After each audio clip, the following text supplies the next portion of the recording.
Ladies and gentlemen, welcome back to the Hard 100, a video series documenting the culling of my collection from what it is to what it is going to be, and that is a hard 100 games. Recently, we have talked about a couple of things. We have talked about how much I really enjoy social deduction games, and we've talked about Kickstarter. Kickstarter is kind of a promised land, the renaissance of board games. I'm looking at one right now that I'm looking forward to playing that I got in the mail recently. There's one up here that I'm really excited to play. There are some games in the Kickstarter universe that are phenomenal. On the other end of the spectrum, there are the Kickstarter games that kind of got away from you, huh? They're the kind that one too many people backed it, and the next thing you know, you end up with something like Arkham Ritual. Arkham Ritual by Ninja Star and Hiroki Kasawa is a social deduction game without the social deduction.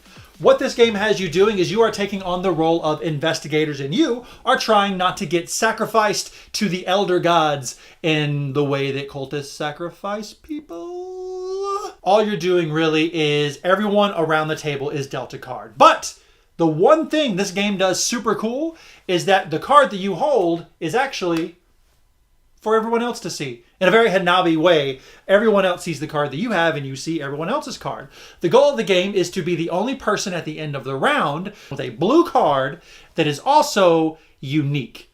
So no one can have the same card that you have, be it a dagger, no matter what color the card is, if it's a dagger, a book, any kinds of different things. On your turn, what you're going to do is you are going to draw a card and you are going to look at it. You will then pass that card to someone else, at which point they will either choose to keep it and then swap their card out, or pass it to someone else without looking at it. If everyone passes, it comes to you, and that's the end of the round. There are a handful of different ways that can trigger the end of a round. This is the main one that I have found pops up the most. Once the end of the round triggers, everyone compares cards, and if you have a red card, you're out unless there's a cultist, he switches things, or if you match symbols with anyone, regardless of color, you are out. Whenever you decide to keep that card goes face up, and it gives everyone a little bit of extra information, and the idea is that you're trying to figure out what you have based on what you see everyone else has. In most social deduction games, you have what is called table talk. This is very important. And if you don't have the right table talk, a game is dead. In the game of Werewolf, it can be, hey, what were you? What'd you see? This kind of thing. In a game like Spyfall, table talk is simply asking the questions. It does it for you. Then you have a game like this. The rulebook gives you a couple of ideas about how to handle this table talk. You can't say what you have or what color you have, but you can be like, oh, this is a good decision. This is a bad decision. The table talk in Arkham Ritual is boring to the point of non-existence. I understand what the game is trying to do, but it just doesn't do it. Most social deduction games, you're splitting into teams, and you know what team you're on, and you're kind of trying to figure it out that way. There's no real teams here. This isn't a social deduction game. This is you trying to survive the night, but you alone, based on what's around the table. Those of you who are out of the round will get insanity tokens or sanity tokens, however you want to call it, based on how many people are in the round. There's also a variant that comes with it that I recommend that you play where it just increases by 1. And if you get knocked out, you get increasingly more crazy. There's 2 other things wrong with this game, but it can be summed up in one word. No, not housekeeping. Thanks for playing along, but components.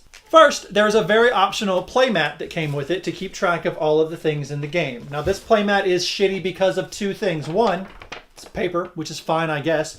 But there are a number of cards in the game that are discarded that are not the symbols. There are different things that when you discard them, different effects and events will happen. And this is just a shitty way to keep track of all of it. Next thing, here we go. Is this the rulebook you asked? Do I just open it this way? It's so small. Oh no, it just keeps going. Oh, did you see that fall? Because the pages aren't even connected. What is this? It's 2018. Why is my rulebook 3 separate pages like you printed it off on a Word document and you slapped it together? You didn't even give me a staple. Card quality is nice. Art is fine.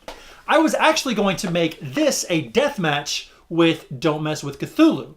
They're both similar sized boxes. They're both Cthulhu themed social deduction games. They're both very simple, and I just couldn't do it. Here's the reason why.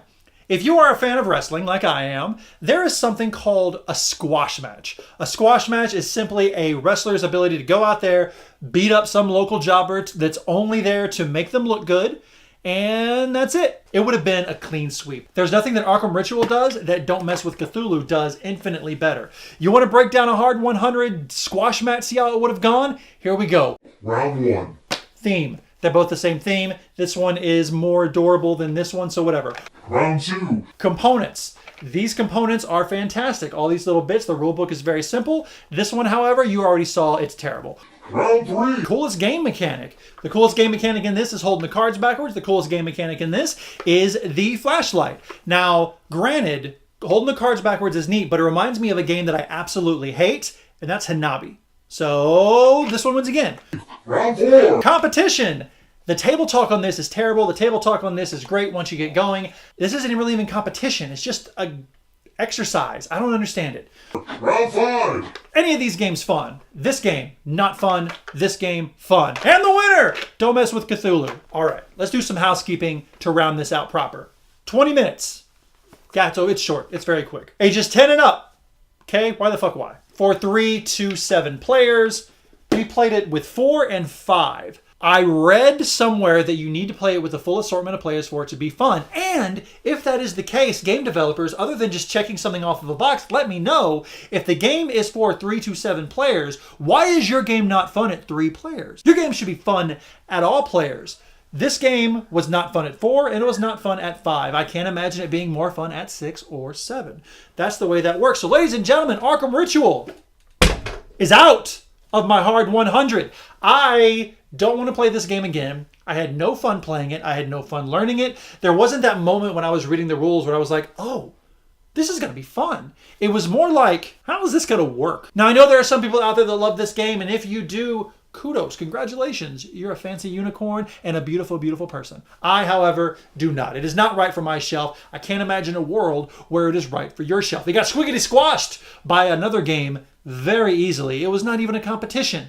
But just know, if this is the kind of thing that you want, I don't like Hanabi, but I would rather play Hanabi. But if you're looking for a social deduction game with a Cthulhu theme, ladies and gentlemen, don't mess with Cthulhu. He's coming at you, and he's going to wreck your shit. Ladies and gentlemen, my name is Billy. This has been the Hard 100. Thank you so much. I hope you and yours are well.